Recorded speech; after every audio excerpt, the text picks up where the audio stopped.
Welcome to Spicks and Specks, the music quiz show that takes you down to Paradise City where the jokes are clean and the questions are relatively easy. Our two team captains each and every week are the Funiculi, Alan Bro, and the Funicular, Miff Warhurst. Alan's first guest tonight, first onto the Australian music scene in the mid-60s, won a Logie for Best Teenage Personality, performed on The Ed Sullivan Show, has been awarded an Order of Australia and was immortalised on a stamp. And it all began with a blonde-headed, stompy-wompy, real-gone surfer boy. We're honoured to welcome to the show Little Paddy. Alan's second team member is a comedian who spent a number of months travelling around Australia, visiting out-of-the-way towns and seeing the local sights. Now he's got nothing to do when he retires. Welcome back, Ross Noble.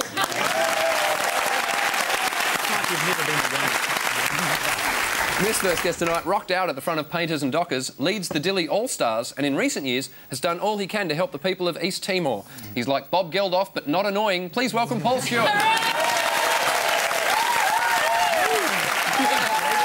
This final guest tonight describes herself as the UK's only wobbly comedian. She's like Billy Connolly in a shopping trolley. Please welcome Francesca Martinez.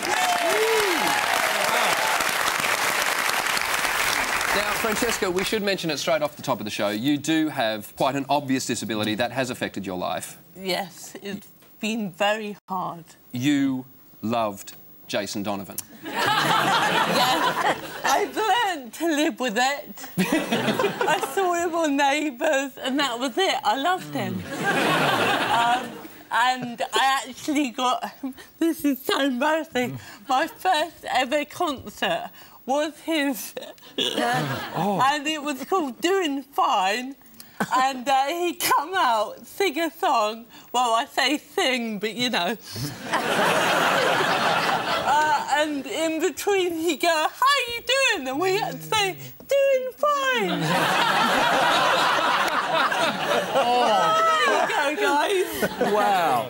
Can I ask something? I don't think we've ever had anyone on the show who's been on a stamp. The Queen was on once, wasn't she? Oh, that's right. She was a rubbish guest. Knows nothing about music. Ask me about my anthem. I've got my own anthem. Go on.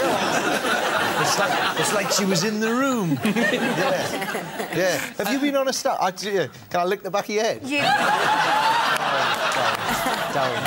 Actually, in 1998, Australia Post honoured, for want of a better word, 12 Australian rock people. And, yes, it was an honour and it was embarrassing when people said, I licked your backside or I licked whatever.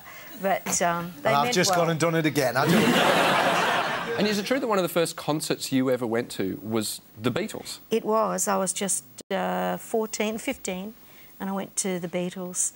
And at that time, they had the #1 record on the charts, which was I Want to Hold Your Hand. And my record, He's My Blonde-Headed Stompy-Wumpy Real Gone Surfer Boy, was #2. And I think they thought it was cute that we should all meet, you know, #1 and #2. And they invited me to the party after the show, which was Paul McCartney's 21st birthday party. Oh, my God, you went to Paul McCartney's 21st?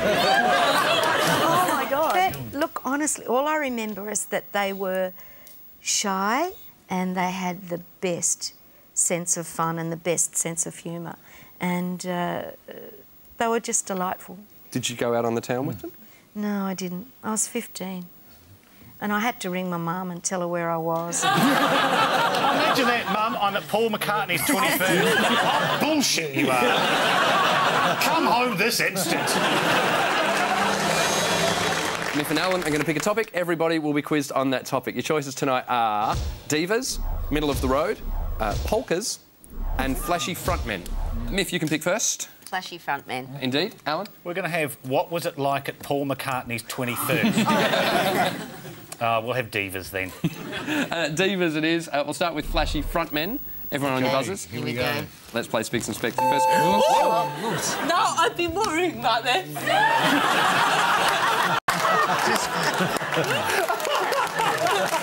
want to squeeze my hand and I'll push it for you? We didn't really think this through, did we? OK, let's try again. One more time. Flashy frontman. Your first question for 1 point. Which over-the-top 80s frontman was also known as Diamond Dave? This side. David Lee Roth. Yes, David Lee Roth. Next question for 2 points. This is Captain Matchbox. I want 2 things. His real name and the band he fronted. Yes. Mick Conway Yes. and Captain Matchbox Whoopie Band. 2 points out of 2. Your final question. Here are 3 photos of flashy frontmen without their costumes and guy liner. For 3 points, name all 3. Yes. On the right-hand side is Mr. Adam Ant. Yes. That's Marilyn Manson in the middle. Yes. And that's Dee Snider from Twisted Sister. Twisted Sister. Yes, 3 points out of 3. Well done. That's what they look like when they're made up. Dee Snider from Twisted Sister, Marilyn Manson and Adam Ant. There's a great story going around about Dee Snider from Twisted Sister coming out and going, "Come on, people, are you ready to rock? Let's get up and dance." And the whole audience got up and danced except for one section. And he goes, "I can see you people not dancing. Come on, get up and dance." And he got the whole crowd to turn to them and chant, "You suck. You suck." Then went, "This is, I can't believe it. Put the lights on those people." And the lights came up, 40 people in wheelchairs. It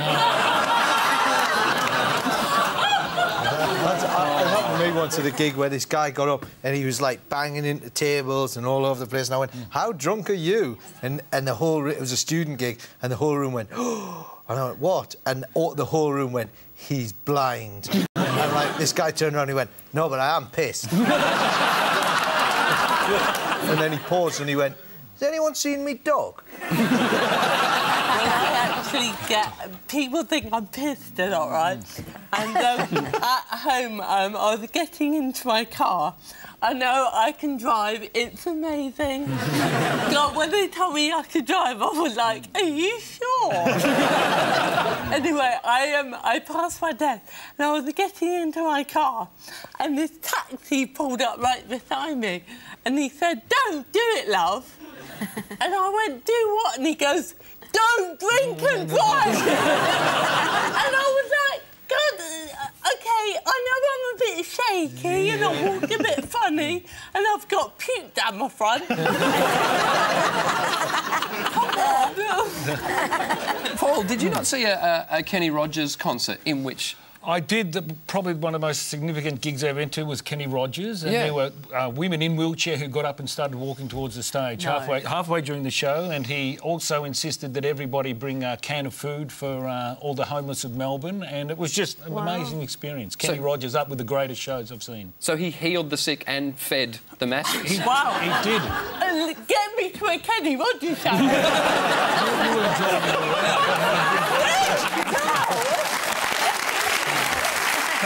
The bizarre thing is that the same thing happens at Jason Donovan concerts. Where people get out of their wheelchairs and leave. I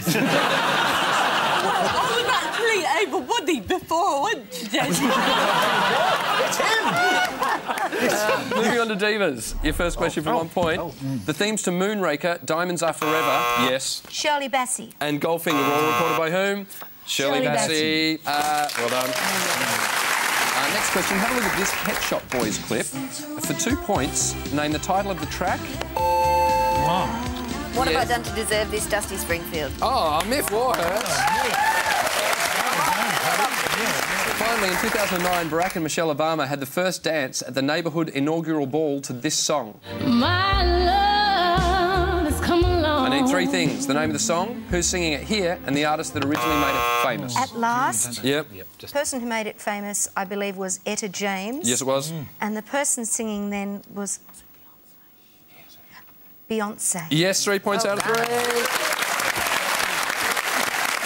Etta James actually appeared not long after that and, quote, talked about that woman singing my song, she gonna get her ass whooped. Oh, they're both so great. I think about 1,500 blokes volunteered to help her. And now, Paddy, it is a pleasure having you on the show, and because we knew you coming on the show, we thought we'll raid the ABC archives to see what kind of clips we've got. And this one was sent through. It's for the song Only If